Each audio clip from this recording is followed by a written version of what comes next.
Aí, salve, salve.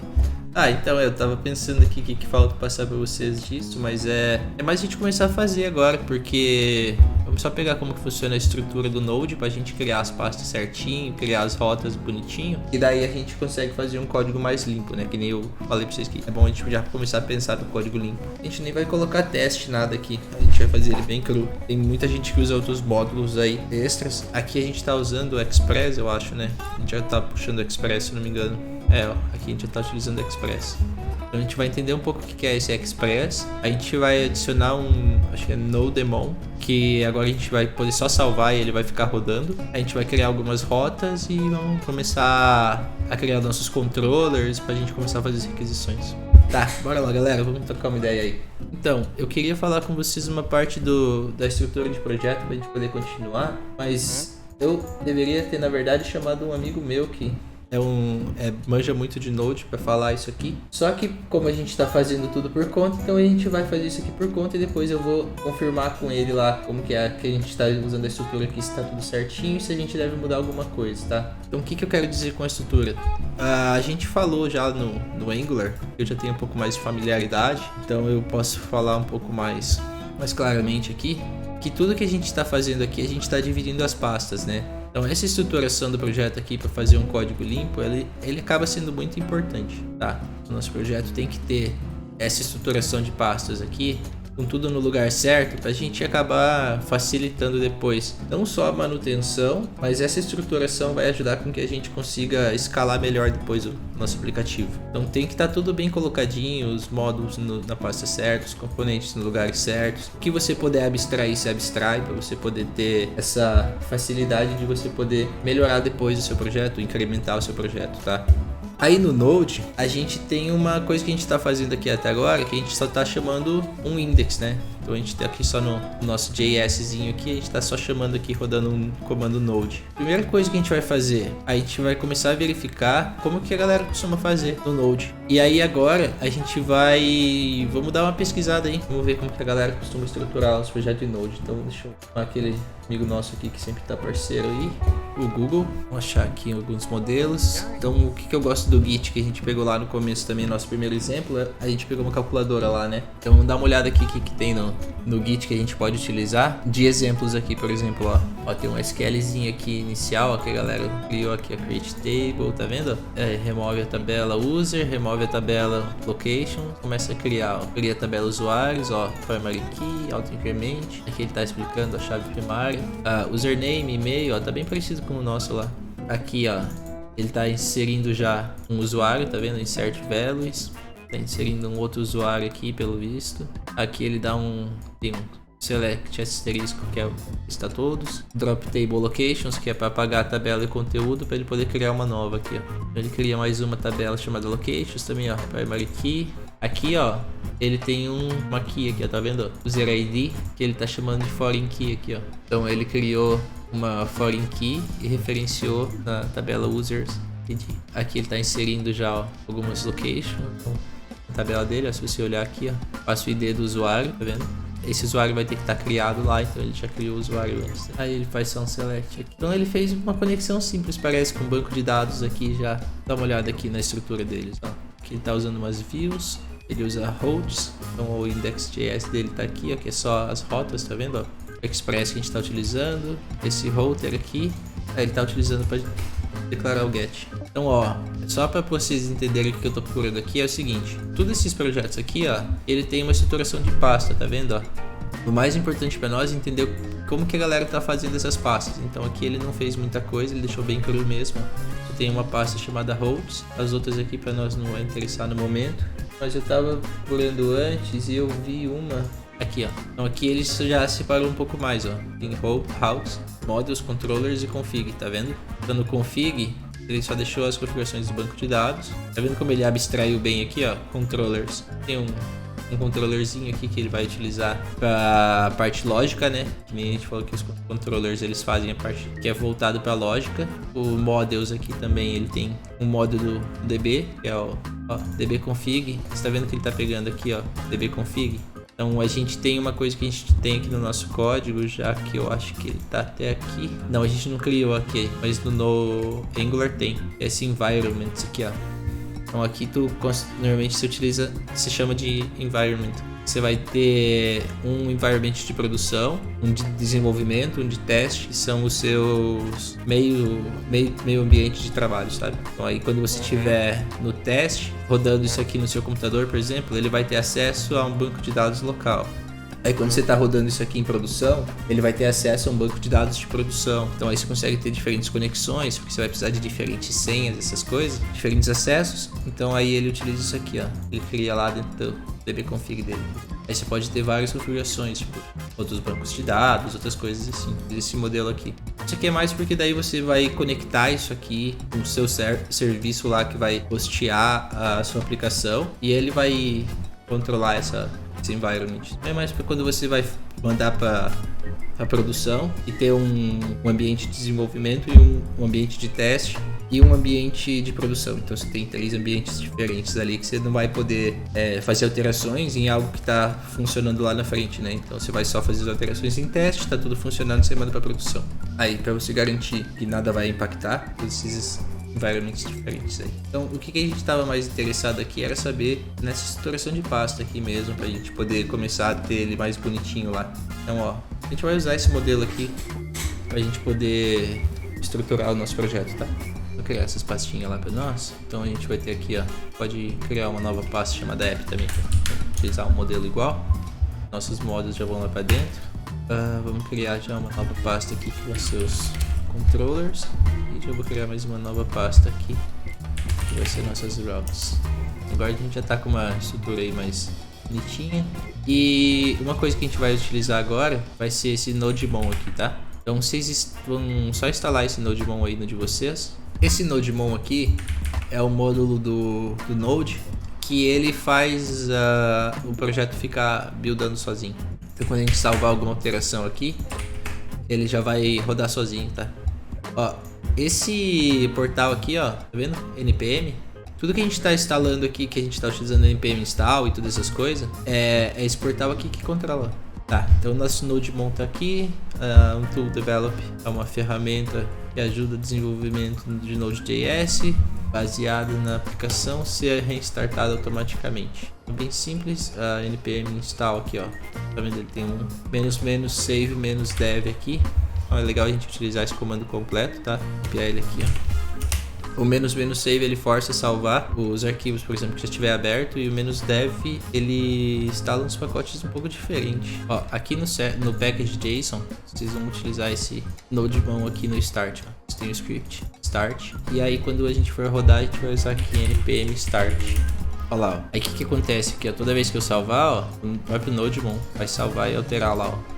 Só salvei, dei o Ctrl S, ó, ele já inicia o meu service e ele vai fazer ficar rodando lá, entendeu? Antes a gente tinha que ficar rodando, parando, salvando e rodando de novo. E a partir de agora a gente não vai mais precisar parar o que a gente tá fazendo pra rodar de novo. Então vamos começar a bagunçar esse negócio agora, galera. Eu acho que a gente já pode começar a brincar um pouco, né? Vamos ver por onde a gente vai fazer isso aqui. Eu queria fazer funcionar esse nosso BObject aqui, para que a gente pudesse utilizar esse construtor aqui e aquela função, essa converter colunas aqui, eu queria que funcionasse. Então a gente talvez pode trabalhar ela um pouco. Galera, vamos fazer essa função funcionar então? Vamos quebrar a cabeça? Vocês querem brincar de fazer uma lógica hoje, que a gente estava fazendo ontem? O nosso objetivo vai ser fazer essas nossas funções aqui, criar colunas para nossos objetos, beleza? Então vamos lembrar lá o que a gente precisa fazer para criar essa função. A gente tem que pegar um objeto, por exemplo aqui, o nosso user, e a gente tem que transformar esse nosso objeto aqui em uma string que vai dar para utilizar no nosso banco de dados. Fechou? A string era essa aqui. Então nosso objetivo aqui agora vai ser simples, galera. A gente vai criar uma função que vai transformar esse nosso objeto em uma string que o nosso banco de dados vai ler e transformar isso aqui daí numa tabela, tá? Beleza? Vamos começar a pensar um pouco aqui, galera.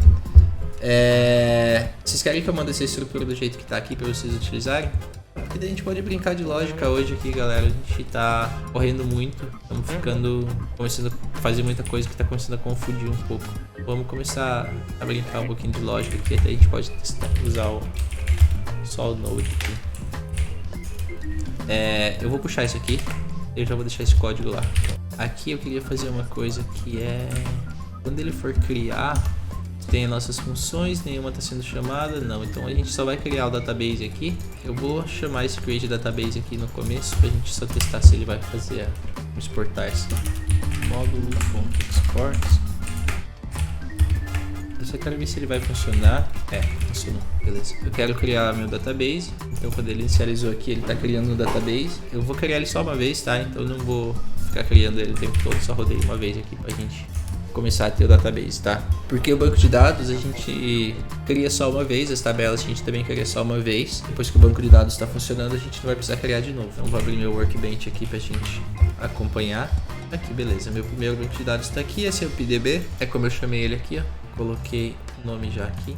Então eu fiz uma coisa aqui que a gente tinha ontem dado uma derrapada, e ele precisa conectar no banco de dados, né? Então eu tenho duas conexões, ó. Uma aqui que eu só passo host, usuário e senha, e outra aqui que eu passo host, usuário e senha e o nome do banco de dados. Eu joguei essa primeira conexão aqui dentro da função create database. Aí se você por um acaso passar aqui qualquer nome, já vai poder criar o database que você quiser. Aí pode usar aquela validaçãozinha aqui de JavaScript. Então ó, se tiver nome, se o nome for nulo, ele vai usar isso aqui, senão ele vai usar o nome. Começar a brincar agora com aquela lógica que a gente falou. Vocês conseguiram já copiar aí quando eu tava falando aqui?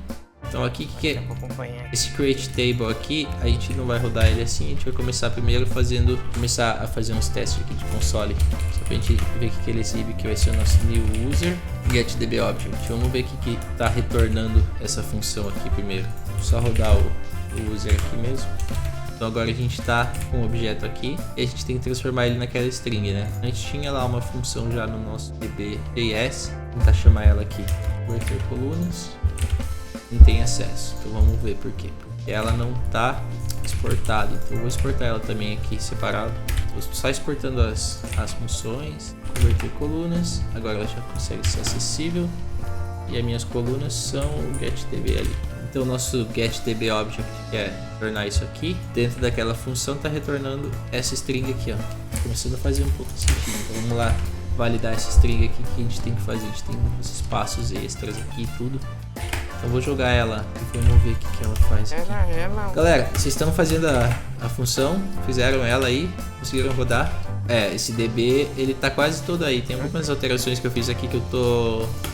Eu vou falar milhões de vezes para vocês do Clean Code, que é o código limpo. Então, quanto mais vezes eu puder falar, mais eu vou falar, e é importante que vocês gravem essas coisas. Então, às vezes eu vou vir aqui, vou mudar a posição das funções, vou mudar alguma coisa aqui no meu código, que é para ele estar sempre legível, tá?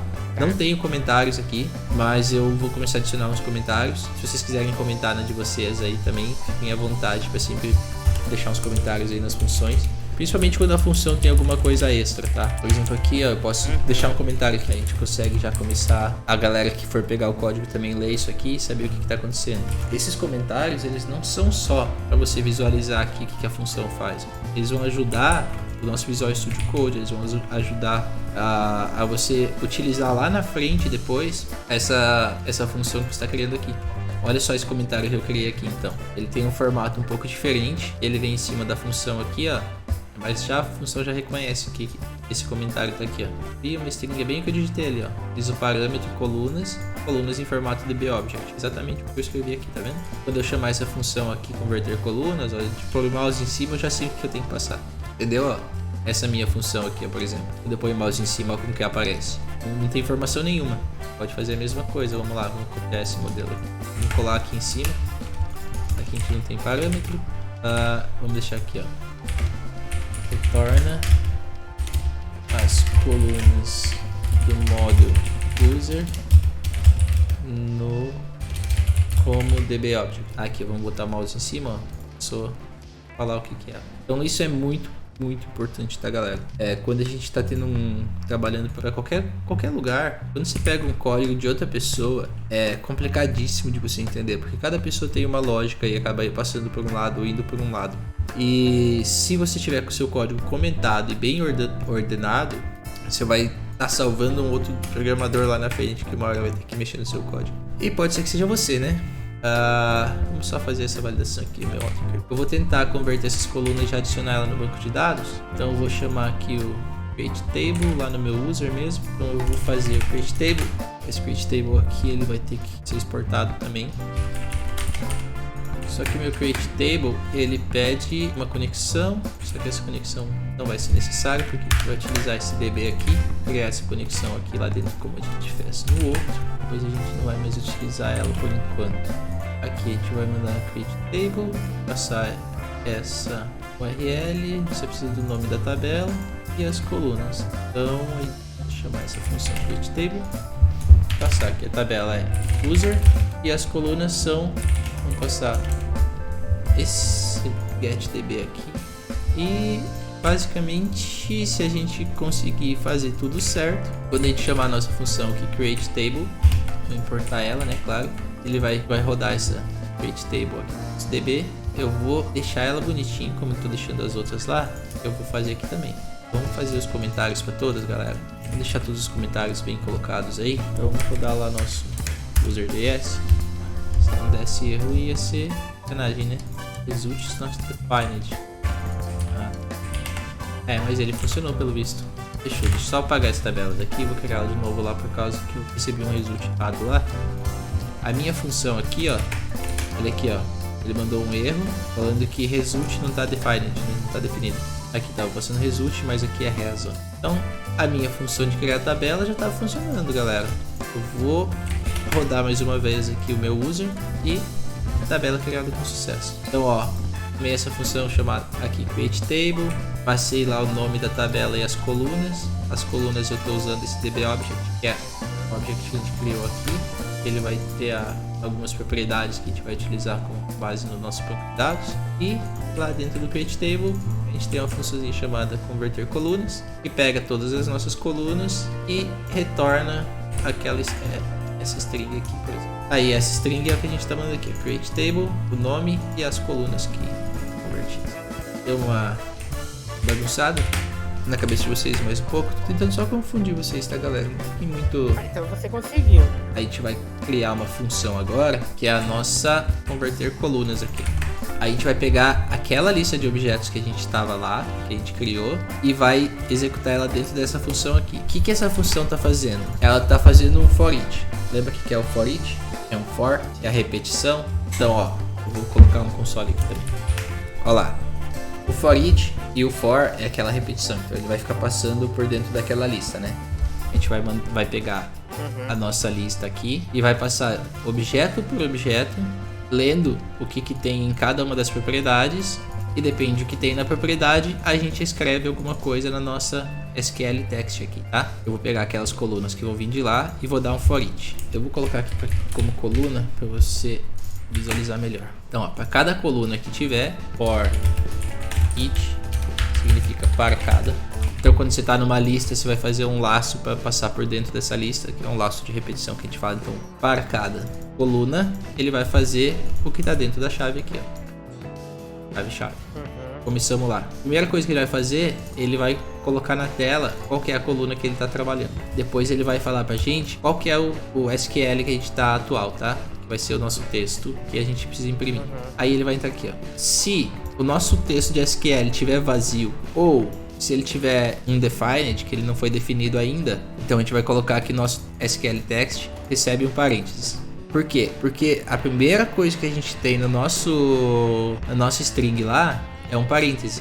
Olha lá, ó. A primeira coisa que a gente precisa é um parêntese, certo? Então a gente está tentando criar essa linha aqui utilizando essa lista. A primeira coisa que ele recebe é um parêntese. Então se tiver vazio ou se não existe, ele adiciona um parêntese. Então, a partir desse momento, a nossa string já começa a valer isso aqui, ó. Vamos lá. Já começa a valer isso aqui, beleza? Chegou aqui, recebeu parêntese, ela tá assim. Se ela não tiver nessa condição, quer dizer, caso tenha algum valor dentro dela já, caso a gente já escreveu alguma coisa, então em vez do parênteses, ela vai receber uma vírgula e um espaço, que é isso aqui, ó.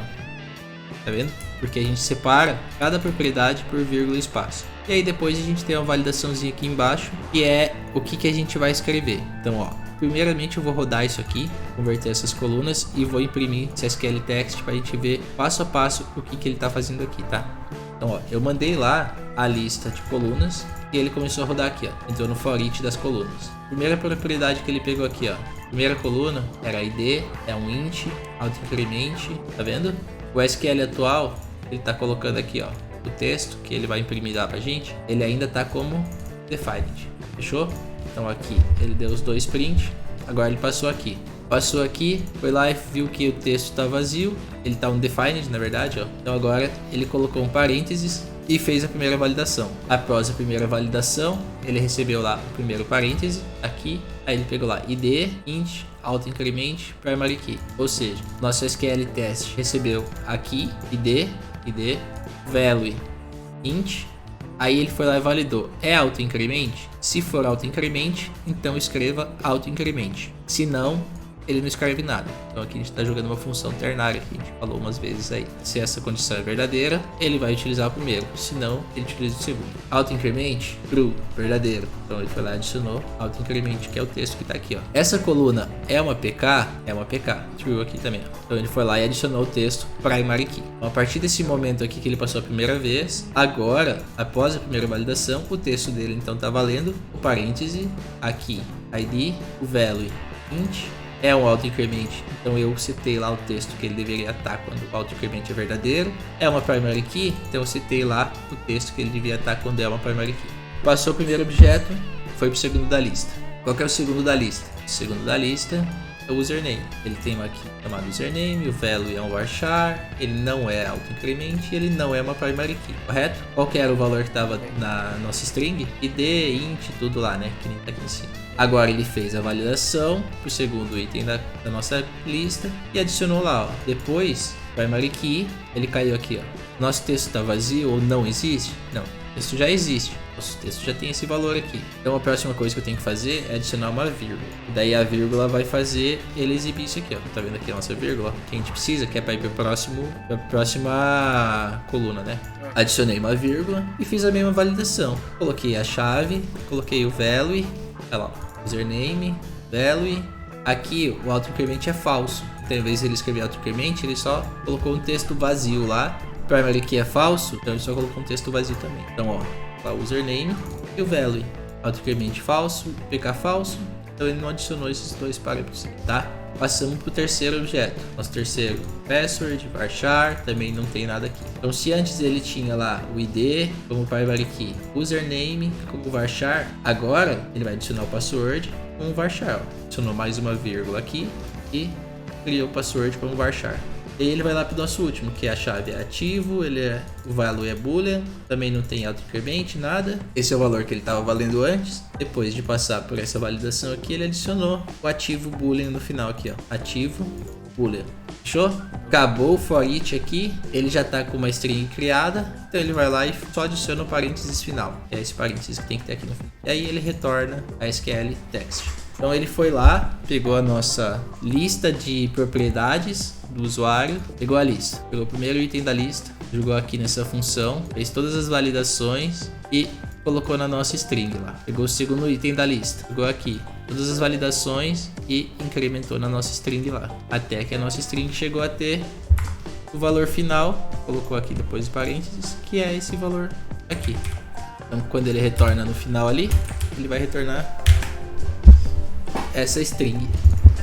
Por que a gente fez esse objeto chamado dbObject aqui? É porque agora, qualquer lugar que a gente for criar uma nova tabela, a gente pode só pegar esse exemplo. Ó. Bom, vamos lá. Então o nosso módulo também vai ter que ter uma tabela, não vai? Então vamos lá pegar aqui, a gente precisa. Aqui ele tem um id, que também é um int, e um nome. Então nome. Os outros dois ele não tem. É isso aí. Pronto. Aqui quando a gente chamar essa função, ó, vou fazer igual a gente fez aqui, ó, create table. Lá no módulo e vamos criar uma função chamada create módulo table. É uma frase? Passei aqui o módulo que é para chamar essa função. E agora o que eu vou fazer? Eu vou fazer aquela mesma coisa que eu fiz lá no meu index, só que com o meu módulo. Então, ó, lá no nosso, aqui tá a nossa tabela, ó. Aí, primary key, ó, auto-increment, primary key, tá vendo? Nossa tabela usuário. Eu vou remover ela de novo, atualizar aqui, tá sem nada. E vamos tentar rodar isso aqui. O objetivo é que ele crie a tabela usuário e depois ele cria a tabela, aqui é módulo, né? Então aqui agora a gente vai mudar para npm start. Tem um erro aqui, ó. Colunas.forIt não é uma função. Ah, aqui, ó. Entendi. Tava com o export errado. Lembra que eu tinha alterado antes? Então dá um CLS aqui. Ele deve ter criado a tabela. Eu só vou apagar ela aqui. Vou deixar as duas funções aqui. Então create módulo lá. Ele vai chamar a função. Vai passar essas duas aqui. Então ele vai criar a tabela módulo. Nosso usuário aqui, ele vai chamar a função. Vai criar a tabela user. Então a gente já começa a reutilizar parte do código, ó. Create table, ele deu um erro aqui. Check the manual corresponding to version right syntax near. Já pensou se isso aqui funcionasse de primeira sem dar erro nenhum? Eu imagino que o que ele fez aqui, ele foi dar aquilo que a gente estava falando que a gente tem que começar a implementar, que é o assíncrono lá. Deixa eu rodar aqui pra gente ver se ele vai funcionar agora. Ó, você viu que ele funcionou? Criou o módulo. Se eu criar agora só o user, ó, criou também. Então o que ele estava fazendo? Enquanto ele estava tentando criar o user, a gente já mandou outra requisição. E aí o banco de dados falou, calma aí, calma, o servidor não aceita uma requisição encavalada sobre a outra. Então você tem que ter um por vez, entendeu? Por isso que eu não consegui rodar as duas junto aqui, ó. Porque ele mandou executar as duas ao mesmo tempo. Então, aí tem algumas formas de você fazer isso. No JavaScript tem uma forma que é meio uma gambiarra assim, que você chama uma função, espera o retorno dela e no retorno, no callback no caso, você vai passar a função que ele vai executar depois. Só que no Node aqui a gente vai ter algumas formas mais legais de implementar o async. Então a gente vai pesquisar o async daqui, provavelmente quinta-feira a gente vai ter que começar a utilizar. Porque daí a gente vai poder fazer esse tipo de requisição aqui sem se incomodar. Mas ó, cadê nossas tabelas? Aqui, ó. Tabela user, tabela módulo, tá vendo? Mas é isso aí, galera. Essas funções que a gente fez aqui hoje foi para quebrar a cabeça. Voltar para a lógica aí. Deixamos a nossa função de criar tabela funcionando. Então a gente pode fazer agora o nosso getDBObject para todos os nossos modelos aqui. E depois a gente só vai chamar lá os create table e as tabelas vão se criar sozinhas. A gente vai ter que incrementar aqui o foreign key que a gente falou lá, que é a chave de conexão, por exemplo, da aula com o usuário. Então a gente vai ter que fazer essa foreign key depois. E acho que é a única coisa que faltou. Valeu, galera. Tamo junto aí.